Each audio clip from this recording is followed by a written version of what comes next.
आइए बच्चों शुरू करते हैं। आज हम format of statement of profit and loss account, statement of profit and loss account जो कि हमें दिया गया है as per part 2 of schedule 3 companies act 2013 के द्वारा। यहाँ पर बताया गया है कंपनीज एक्ट 2013 के अंदर शेड्यूल 3 पार्ट 2 के अंदर कि हम statement of profit and loss किस फॉर्मेट में बनाएंगे।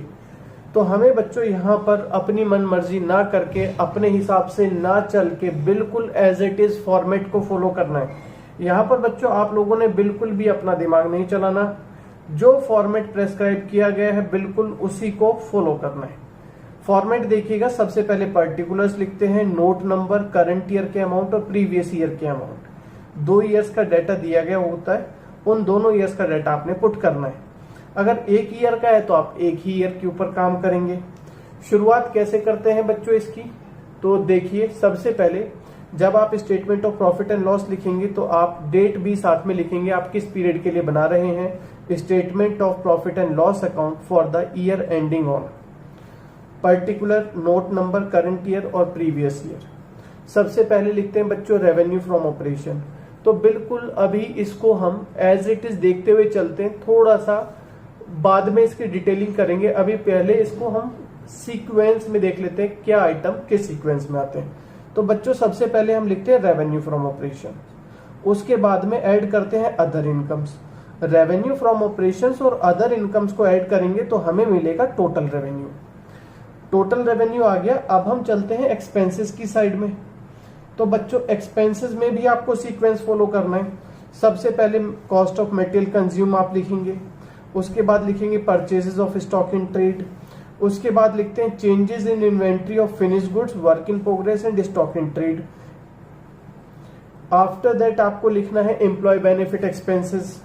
उसके बाद बच्चों फाइनेंस कॉस्ट लिखेंगे आप लोग, फिर डेप्रिसिएशन एंड अमोर्टाइजेशन एक्सपेंसेस आएंगे और लास्ट में खर्चों में आएंगे अदर एक्सपेंसेस। तो ये सीक्वेंस आपने इसी तरह से फॉलो करना है। Cost of material consumed, purchases of stock in trade, change in inventories of finish goods, work in progress and stock in trade, employ benefit expenses, finance cost, depreciation and amortisation, other expenses. इन सब का सम कर दो तो बच्चों आ जाएगा total expenses.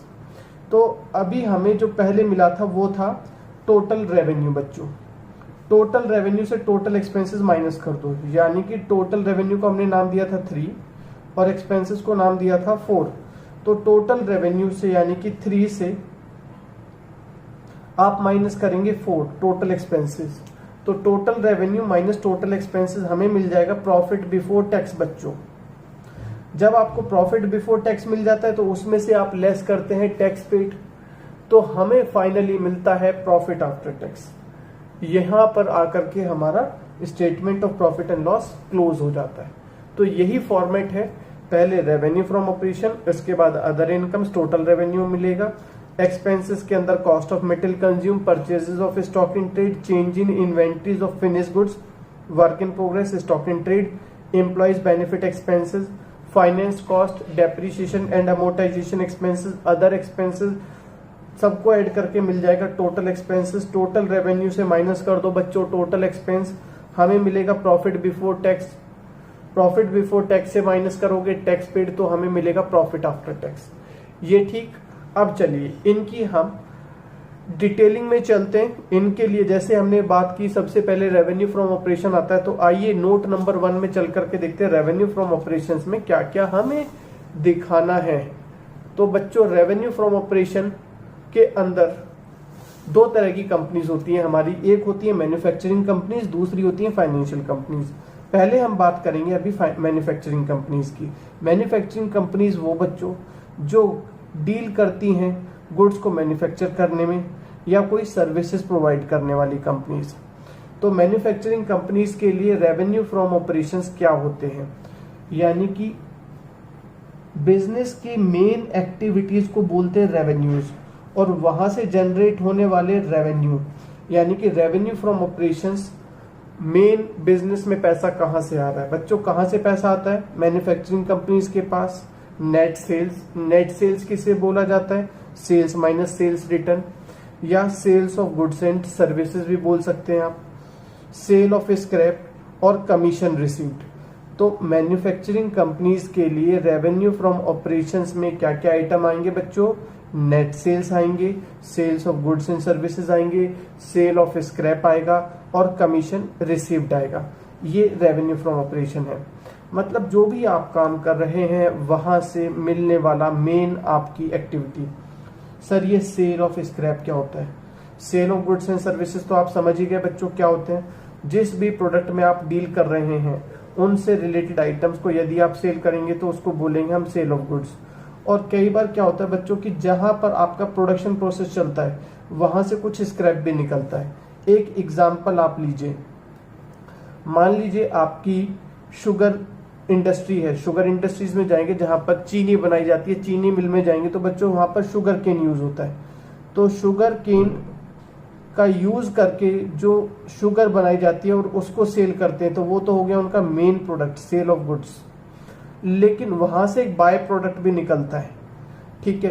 तो by product में आता है जैसे मोलासिस, जो भी गन्ने का बच्चों छिलका रह जाता है उसको शुगर मिल से परचेज कर लेती हैं कार्डबोर्ड मैन्युफैक्चरिंग कंपनीज, गत्ता बनाने वाली फैक्ट्री खरीद लेती हैं बच्चों। तो शुगर मिल उनको बेच रही है वो सेल ऑफ स्क्रैप, ठीक है। या छोटी मोटी जो भी चीजें बच जाती हैं हमारे पास में वो सेल ऑफ स्क्रैप के अंदर आ जाती है, जो कि नॉर्मल प्रोसेस में चलता रहता है। तो ये आएगा बच्चों रेवेन्यू फ्रॉम ऑपरेशंस के अंदर क्या क्या आएंगे? Sales of goods and services, sale of scrap, commission received. अगर आप डील कर रहे हैं फाइनेंशियल कंपनी में बच्चों, फाइनेंशियल कंपनी जैसे कि बैंक, तो बैंक तो अब कुछ गुड्स सेल करता नहीं है, फिर उनके लिए मेन रेवेन्यू फ्रॉम ऑपरेशन कहां से जनरेट होता है? पैसा कहां से कमाते हैं बच्चों ये लोग पैसा कमाते हैं, इंटरेस्ट रिसीव करते हैं, डिविडेंड रिसीव करते हैं, ये इनका मेन काम है। या gain on sale of investment बेचते हैं, वहां से पैसा मिलता है। तो फाइनेंशियल कंपनीज के लिए रेवेन्यू फ्रॉम ऑपरेशन हो जाएगा जो वो एक्टिविटीज जहां से ये रेवेन्यू जनरेट कर रहे हैं, इंटरेस्ट रिसीव्ड, डिविडेंड रिसीव्ड और gain on sale of investment. ये आ जाता है बच्चों फाइनेंशियल कंपनीज के रेवेन्यू फ्रॉम ऑपरेशंस में। अब इसके बाद चलते हैं बच्चों अदर इनकम में।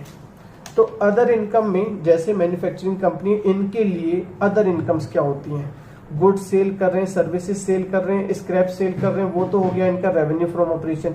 इसके अलावा इन्हें अदर इनकम्स कहां से होती हैं बच्चों? ये अपना फिक्स्ड एसेट सेल कर रहे हैं या अपना इन्वेस्टमेंट सेल कर रहे हैं, वहां से गेन हो रहा है, प्रॉफिट हो रहा है, तो वो इनका अदर इनकम्स में आएगा।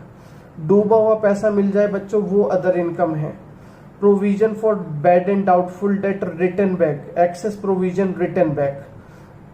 आपने ज्यादा प्रोविजन मेंटेन कर दिया था, प्रोविजन आप कम कर रहे हैं, इसके लिए बच्चों जाकर के सोचो, आप लोग रिवैल्यूएशन अकाउंट बनाते थे, रिवैल्यूएशन में अगर आप प्रोविजन को कम करते थे तो क्या होता था आपको? प्रोविजन फॉर डाउटफुल डेट या प्रोविजन फॉर टैक्स, अगर आप प्रोविजन क्या था हमारे लिए? लायबिलिटी थी। रिटर्न बैक का मतलब है कम हो रही है लायबिलिटीज। अगर कम होती थी तो आप कहाँ लिखते थे बच्चों बताओ?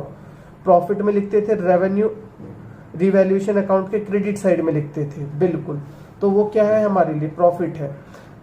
इंटरेस्ट और डिविडेंड रिसीव्ड बच्चों मैन्युफैक्चरिंग कंपनी के लिए अदर इनकम है। इंटरेस्ट मिल रहा है, डिविडेंड मिल रहा है, आप अपना काम तो कर ही रहे हो, अपने तो गुड सेल कर ही रहे हो, वो तो आपके लिए रेवेन्यू फ्रॉम ऑपरेशन है। इसके अलावा बच्चों आपका पैसा बैंक में पड़ा हुआ है, वहां से इंटरेस्ट मिल रहा है, वो आपके लिए क्या हो गई? Other income.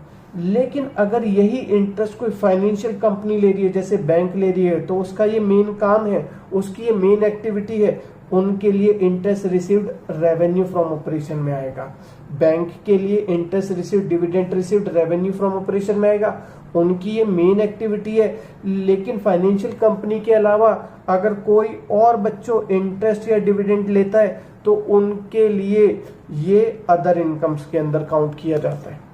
Creditors return back भी बच्चों वही हो गया। क्रेडिटर्स को यानी कि लायबिलिटीज को जब आप कम करते थे तो आप क्या रिकॉर्ड करते थे? उसको एज अ प्रॉफिट रिकॉर्ड करते थे। तो कहाँ दिखाया जाएगा? ये भी इनकम हो गई। इनकम हो गई तो कहाँ शो करेंगे? अदर इनकम्स में। तो बच्चों एक बार वापस देख लेते हैं। रेवेन्यू फ्रॉम ऑपरेशंस क्लियर हो गया। इसके अंदर क्या क्या चीजें आएंगी? इसके अंदर आएंगी sale of goods, sale of services, sale of scrap. Other incomes में क्या आएंगी? नॉन फाइनेंशियल कंपनीज के लिए rent received, interest received, dividend received, gain on sale of ex asset, इन दोनों को ऐड करके क्या मिलेगा, टोटल रेवेन्यू। आइए एक बार बुक से भी आपको दिखा देते हैं कोई इलस्ट्रेशन चेक करके कि किस तरीके से आप कैलकुलेट करेंगे। बच्चों यहाँ पर ये देखो, ये क्वेश्चन आपके सामने है। यहाँ पर ये बोल रहा है calculate revenue from operation, other income and total revenue for non financial company बोला है इसने। सेल किसके अंदर आएगा, revenue from operation. Sales return, sale से माइनस होकर के तब दिखाएंगे आप लोग net sales. Sale of scrap revenue from operations के अंदर आता है, तो टोटल रेवेन्यू फ्रॉम ऑपरेशन हो गया 10,25,000। Interest on fix deposit non financial company के लिए अदर इनकम में आएगा। डिविडेंड रिसीव्ड भी अदर इनकम में आएगा, तो टोटल अदर इनकम सो ये हो गई। Revenue from operation, other income दोनों को ऐड करके टोटल रेवेन्यू आ जाएगा बच्चों। इसके बाद आइए अगर हम बात करें यहाँ पर फाइनेंस कंपनी के लिए, फाइनेंशियल कंपनी की बात हो रही है बच्चों यहाँ पर, फाइनेंशियल कंपनी लाइक बैंक, उनके लिए रेवेन्यू फ्रॉम ऑपरेशंस क्या होते हैं, अभी अभी बात की थी। जैसे बैंक हो गए तो वो डील करते हैं बच्चों इंटरेस्ट में, डिविडेंड में, इंटरेस्ट मिल रहा है, इंटरेस्ट पे कर रहे हैं, वो उनके लिए मेन रेवेन्यू फ्रॉम ऑपरेशन है, मेन ऑपरेटिंग एक्टिविटी है। तो interest on loan, dividend received, ये दोनों तो आ जाएंगे रेवेन्यू फ्रॉम ऑपरेशन में फाइनेंशियल कंपनी के लिए। इसके अलावा मिसलिनियस इनकम हो रही है या gain on sale of fix asset है बच्चों, तो ये आ गई अदर इनकम में। ठीक है, तो टोटल रेवेन्यू आ जाएगी revenue from operation plus other income, total revenue आ गया। ठीक है बच्चों, तो ये हमने देख लिया, दो चीजें यहाँ पर क्लियर हो गई हैं। उम्मीद है आपको, क्या क्या, रेवेन्यू फ्रॉम ऑपरेशंस और अदर इनकम्स। इसके अलावा अब आइए आगे चलते हैं हम लोग एक्सपेंसेस में बच्चों। सबसे पहले हम बात करते हैं, सबसे पहला एक्सपेंस जो हमें शो करना होता है कॉस्ट ऑफ मटेरियल कंज्यूम्ड। तो कॉस्ट ऑफ मटेरियल कंज्यूम के अंदर बच्चों सिर्फ हमें ध्यान रखना रॉ मटेरियल की बात करनी है। ठीक है, कॉस्ट ऑफ मटेरियल कंज्यूम के अंदर आप सिर्फ रॉ मटेरियल की बात करेंगे। और फॉर्मूला क्या है बच्चों कॉस्ट ऑफ मटेरियल कंज्यूम निकालने का, इसका फॉर्मूला है opening inventory of raw material plus purchases of raw material minus closing inventory of raw material. बहुत सिंपल सा फॉर्मूला है कॉस्ट ऑफ मटेरियल कंज्यूम निकालने का। कॉस्ट ऑफ मटेरियल, कितना मटेरियल आपने प्रोडक्शन प्रोसेस में कंज्यूम किया, कितना रॉ मटेरियल आपने कंज्यूम किया, कैसे कैलकुलेट करेंगे, opening inventory plus purchases minus closing stock. एक एग्जांपल देखो बच्चों, आपके पास पहले से, मान लो आप गारमेंट मैन्युफैक्चरिंग कंपनी है, तो आपके लिए फैब्रिक रॉ मटेरियल है, कपड़ा मंगवाते हैं, आपके पास बच्चों 10,000 रुपए का रॉ मटेरियल पहले से पड़ा हुआ था, आपने 80,000 रुपए का रॉ मटेरियल और खरीद लिया, कुल कितनी अवेलेबिलिटी हो गई आपके पास, 90,000 की हो गई। Opening inventory plus purchases, year के एंड में 15,000 रुपए का रॉ मटेरियल बच जाता है। तो बच्चों आपने बताओ इस ईयर में कितना रॉ मटेरियल कंज्यूम किया, बताइए बताइए। हाँ, 75,000 का कंज्यूम किया। 90,000 की टोटल अवेलेबिलिटी थी, जिसमें से 15,000 का बच गया, मतलब क्लोजिंग है, तो आपने कंज्यूम किया 75,000 का। ठीक है, ये देखिए यहां पर बुक में ओपनिंग इन्वेंट्री ऑफ मटेरियल है, परचेजेस ऑफ मटेरियल है, closing inventory of raw material है। तो कॉस्ट ऑफ मटेरियल कंज्यूम कैसे निकलेगा, opening inventory plus material purchase minus closing inventory, यानी कि 2,50,000 प्लस 22,50,000 माइनस 3,00,000, 19,50,000 आ गया बच्चों। इसी तरह से 43 में देखिएगा, कंफ्यूज बिल्कुल नहीं होता है, हमने यहाँ पर बिल्कुल क्लियरली बताया था कि यहाँ पर रॉ मटेरियल के अलावा और कुछ नहीं आएगा। तो यहाँ पर 43 में देखिएगा ओपनिंग इन्वेंट्री ऑफ मटेरियल भी है, फिनिश गुड्स भी है, परंतु हमें बच्चों फिनिश गुड्स बिल्कुल नहीं लेना। मटेरियल परचेज दिया हुआ ये रहा, क्लोजिंग इन्वेंट्री भी मटेरियल की और फिनिश गुड्स की है, तो हमें फिनिश गुड्स नहीं लेना, सिर्फ रॉ मटेरियल लेना है। तो फॉर्मूला क्या बनेगा, opening inventory of raw material plus purchases of raw material minus closing inventory of raw material. 5,50,000 22,50,000 बच्चों, ये हो गया 28 लाख माइनस 4,50,000। तो क्लोजिंग इन्वेंट्री आ गई थी 4,50,000, लेस करके हमारे पास आ गया कॉस्ट ऑफ मटेरियल कंज्यूम 23,50,000। बिल्कुल ध्यान रखिएगा कि सिर्फ हमें लेना है क्या, रॉ मटेरियल, और कुछ यहाँ पर इंक्लूड नहीं करना है cost of material consume calculate करते समय। जैसे कि बच्चों ये आपको कंफ्यूज करेगा बार बार। यहाँ पर भी ओपनिंग इन्वेंट्री दी है रॉ मटेरियल की, वर्क इन प्रोग्रेस की ओपनिंग इन्वेंट्री दी है, ये हम वर्क इन प्रोग्रेस यूज नहीं करते। मटेरियल परचेज लेंगे, closing inventory of raw material लेंगे, closing inventory of work in progress नहीं लेंगे। तो फॉर्मूला क्या हो जाएगा, opening inventory plus purchases of raw material minus closing inventory. ये 16,50,000 माइनस 2,50,000 14 लाख आ गया बच्चों। तो ये अब उम्मीद है आप लोगों को क्लियर हो गया है कि कॉस्ट ऑफ मटेरियल कैसे कैलकुलेट करते हैं। अब आइए नोट नंबर 4 चलेंगे, purchases of stock in trade. तो बच्चों पहले आपको मैं क्लियर कर दूं यहाँ पर कि क्या फर्क है। अलग अलग तरह के बच्चों 4 तरह के स्टॉक होते हैं हमारे पास में 4 तरह के स्टॉक होते हैं। एक होता है रॉ मटेरियल, दूसरा होता है वर्क इन प्रोग्रेस, और तीसरा होता है बच्चों फिनिश गुड्स। इसके अलावा और एक होता है स्टॉक इन ट्रेड, एक और होता है हमारे पास में स्टॉक इन ट्रेड। इनमें क्या अंतर है बच्चों। सबसे पहले बात करेंगे रॉ मटेरियल की।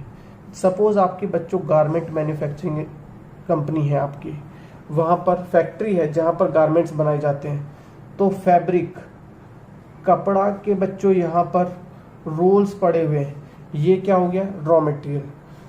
यहां से ये जाता है प्रोडक्शन प्रोसेस में जहां पर मशीनें लगी हुई हैं बच्चों, ठीक है। मशीनों में क्या हो रहा है, ये फैब्रिक की कटिंग हो रही है, सिलाई हो रही है।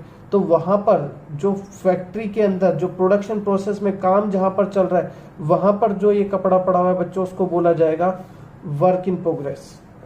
और गारमेंट्स बन करके तैयार हो गए, फैक्ट्री से निकल करके गोडाउन में रखे हुए हैं, रेडी टू सेल बन करके पैक होकर के बच्चों, उनको क्या बोला जाएगा, उनको बोला जाएगा हमारा फिनिश गुड्स, ठीक है।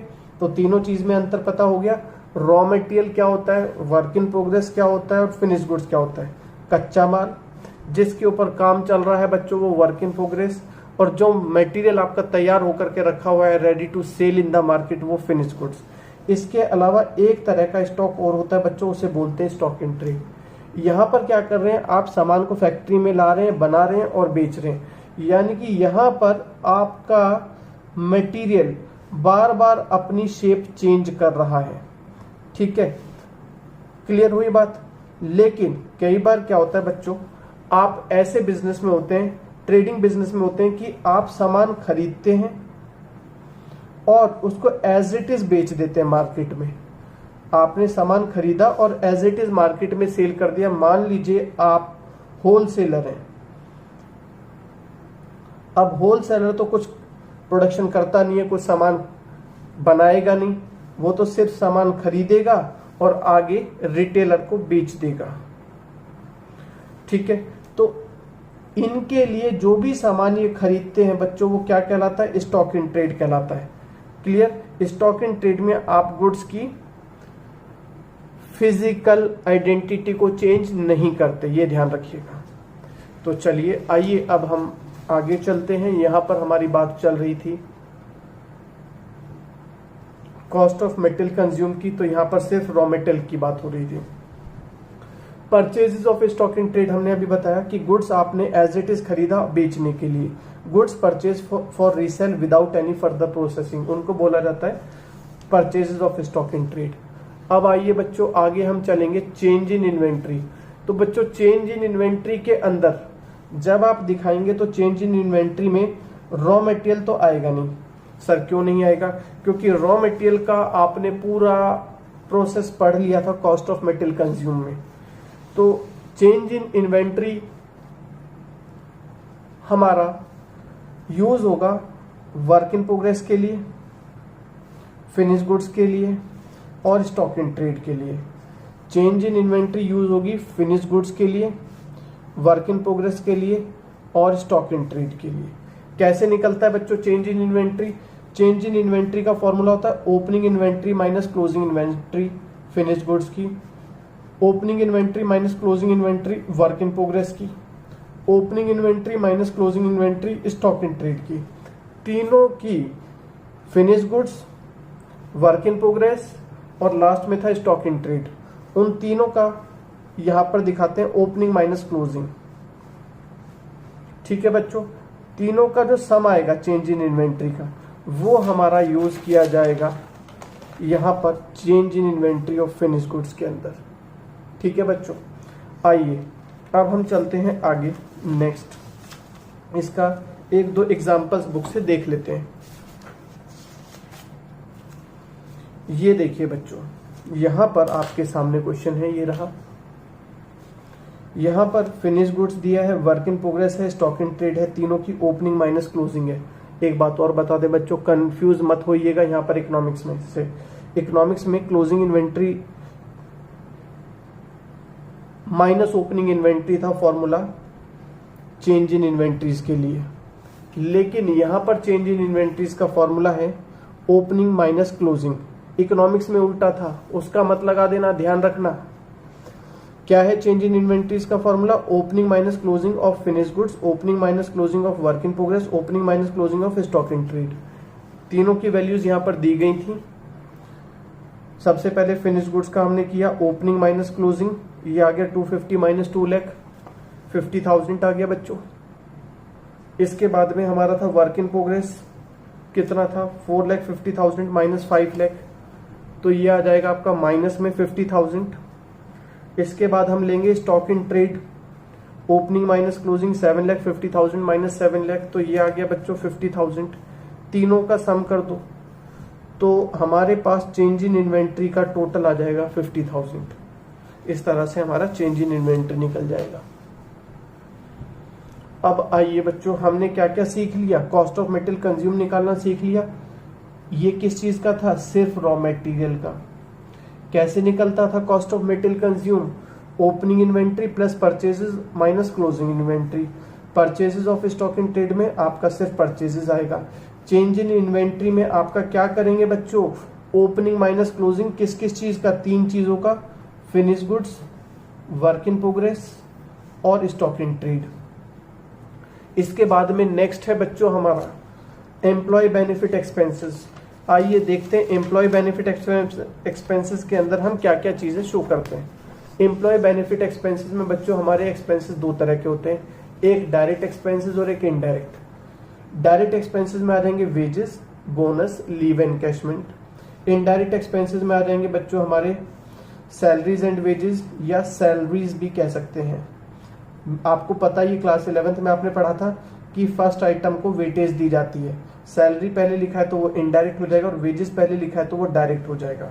Salaries and wages, salaries, bonus, leave encashment, staff welfare expenses, employees compensation expenses, gratuity या मेडिकल एक्सपेंसेस। यानी कि बच्चों जो भी हमारा बिजनेस, हमारी कंपनी अपने एम्प्लॉयज के ऊपर पैसा खर्च कर रही है वो किसके अंदर आएगा?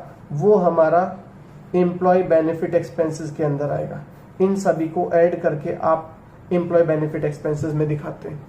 लेकिन याद रखिएगा इसके अंदर ट्रैवलिंग एक्सपेंसेस, कन्वेंस एक्सपेंस नहीं आते, क्योंकि ये बिजनेस के खुद के खर्चे, बिजनेस ने अपने काम के लिए एम्प्लॉय को दिया है, ये एम्प्लॉय को मिला नहीं है उसके जेब खर्चे के लिए। इंटरटेनमेंट या रिफ्रेशमेंट एक्सपेंसेस भी बच्चों एम्प्लॉय बेनिफिट एक्सपेंसेस में नहीं काउंट किए जाते। आइए देख लेते हैं एक बार बुक से भी क्या क्या आइटम्स हैं हमारे पास में। 2 क्वेश्चन देख लेते हैं यहाँ पर। एम्प्लॉय बेनिफिट एक्सपेंसेस में क्या क्या चीजें लेंगे? वेजेस आएगा, सैलरीज आएगा, इंटरटेनमेंट एक्सपेंस बच्चों ये नहीं आएगा। ये तो कंपनी अपने पास में एम्प्लॉयज को एंटरटेन करने के लिए पैसा खर्च कर रही है, एम्प्लॉयज की पॉकेट में नहीं जा रहा। बोनस एम्प्लॉयज को मिलेगा, ये पार्ट है एम्प्लॉय बेनिफिट एक्सपेंसेस का। ग्रेचुइटी मिलती है। कन्वेंस एक्सपेंस नहीं आएगा क्योंकि कन्वेंस एक्सपेंस कंपनी अपने काम के लिए एम्प्लॉय को दे रही है, इधर उधर भेज रही है। तो ये चीजें वेजेस, सैलरी, बोनस और ग्रेचुइटी आ जाएगा सिर्फ। इसी तरीके से आगे देखिए, इस क्वेश्चन में भी क्वेश्चन में पूछा कि एम्प्लॉय बेनिफिट एक्सपेंसेस फाइंड करिए। वेजेस लिख देंगे बच्चों, सैलरी लिख देंगे, इंटरटेनमेंट एक्सपेंस नहीं आता, बोनस आ जाएगा, ग्रेचुइटी आ जाएगी, कन्वेंस एक्सपेंस नहीं आता, मेडिकल एक्सपेंसेस आ जाएंगे। सबको सम कर दो, टोटल अमाउंट आपका बन जाएगा एम्प्लॉय बेनिफिट एक्सपेंसेस। अब इसके बाद में बच्चों नेक्स्ट है हमारे पास में एम्प्लॉय बेनिफिट एक्सपेंसेस, हमने लिख दिया यहाँ पर। Next is finance cost. तो बच्चों फाइनेंस कॉस्ट किसे कहते हैं? फाइनेंस कॉस्ट का मतलब होता है कि वो कॉस्ट जो कंपनी खर्च कर रही है फाइनेंस अरेंज करने के लिए, पैसा इकट्ठा करने के लिए जो भी कंपनी को पैसा खर्च करना पड़ता है वो फाइनेंस कॉस्ट में आ जाता है। कहाँ कहाँ पर आप फाइनेंस कॉस्ट इंकर्ड करते हैं, कहाँ पर फाइनेंस कॉस्ट यूज होती है, क्या क्या फाइनेंस कॉस्ट है? लोन प्रोसेसिंग फी, लोन लेने के लिए आप प्रोसेसिंग फी पे करते हैं बच्चों, वो फाइनेंस कॉस्ट है। डिबेंचर्स हमारे लिए क्या है? बोरोइंग है। डिबेंचर्स इशू करने के लिए आप डिस्काउंट देते हैं, वो आपके लिए फाइनेंस कॉस्ट है।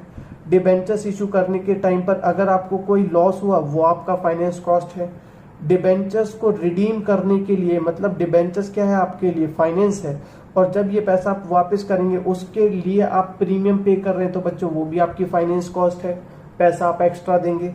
या लोन लिया आपने, लोन के ऊपर इंटरेस्ट पे करते हैं, डिबेंचर्स के ऊपर आप इंटरेस्ट पे करते हैं, या बैंक ओवरड्राफ्ट के ऊपर आप इंटरेस्ट पे करते हैं, तो बच्चों वो इंटरेस्ट भी क्या है? आपकी फाइनेंस कॉस्ट है। यानी कि वो कॉस्ट जो इंकर्ड कर रहे हैं आप फाइनेंस अरेंज करने के लिए बिजनेस के, ठीक है। यहां पर ये ध्यान रखिएगा शेयर इशू एक्सपेंसेस भी फाइनेंस कॉस्ट में आ जाती हैं। एक चीज का ध्यान रखिएगा कि बैंक चार्जेस फाइनेंस कॉस्ट का पार्ट नहीं है। थोड़ा कंफ्यूजिंग है क्योंकि बैंक चार्जेस ऐसा लगता है कि फाइनेंस कॉस्ट ही है, फाइनेंस से रिलेटेड है, बट बैंक चार्जेस क्या होते हैं बच्चों? ये सर्विस चार्जेस होते हैं जो हम बैंक को पे करते हैं क्योंकि वो हमें सर्विसेज प्रोवाइड कराता है, तो ये फाइनेंस कॉस्ट में नहीं आते। याद रखिएगा बैंक चार्जेस फाइनेंस कॉस्ट में नहीं आते हैं, ठीक।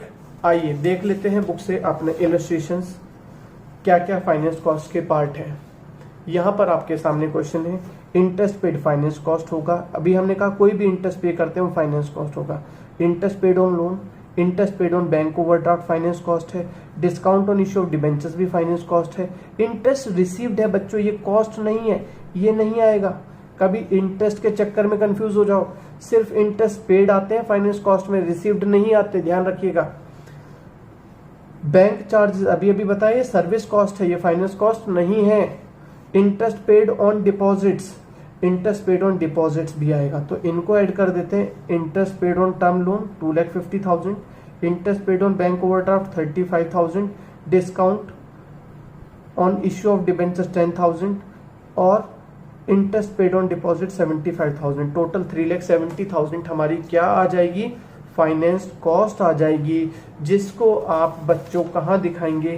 फाइनेंस कॉस्ट के अंदर इस तरह से दिखाएंगे यहाँ पर। अब आइए डेप्रिसिएशन एंड अमोर्टाइजेशन। डेप्रिसिएशन तो पता ही है बच्चों किसे कहते हैं। डेप्रिसिएशन मींस, डेप्रिसिएशन का मतलब क्या है? Fall in value of an asset, of an asset, asset की वैल्यू में कमी आ जाना डेप्रिसिएशन कहलाता है, ठीक है। अगर टेंजिबल एसेट्स की वैल्यू कम होती है तो बच्चों उसे डेप्रिसिएशन बोलते हैं। और अमोर्टाइजेशन किसे बोलते हैं? जब इंटेंजिबल एसेट्स की वैल्यू कम होती है। इंटेंजिबल एसेट्स की वैल्यू कम होने पर उनको क्या बोला जाता है? अमोर्टाइजेशन। तो डेप्रिसिएशन ऑन फिक्स एसेट और अमोर्टाइजेशन ऑफ इंटेंजिबल एसेट्स ये हमारे आ जाएंगे कहां पर? डेप्रिसिएशन एंड अमोर्टाइजेशन एक्सपेंसेस में। इसके अलावा बच्चों लास्ट में लिखा जाता है अदर एक्सपेंसेस। अदर एक्सपेंसेस में अब इन खर्चों के अलावा ऐसे कोई जो खर्चे बचे जो ऊपर किसी हेड में नहीं आ रहे हैं बच्चों, उनको आप उठाओ और डाल दो अदर एक्सपेंसेस में, ठीक है। क्या क्या है? Other expenses which are not covered above like carriage, carriage inward, carriage outward, rent paid, sundry expenses या miscellaneous expenses, bank charges, loss on sale of fix asset या loss on sale of investment, miscellaneous expenses. तो बच्चों ये सभी हमारे other expenses में आ जाएंगे।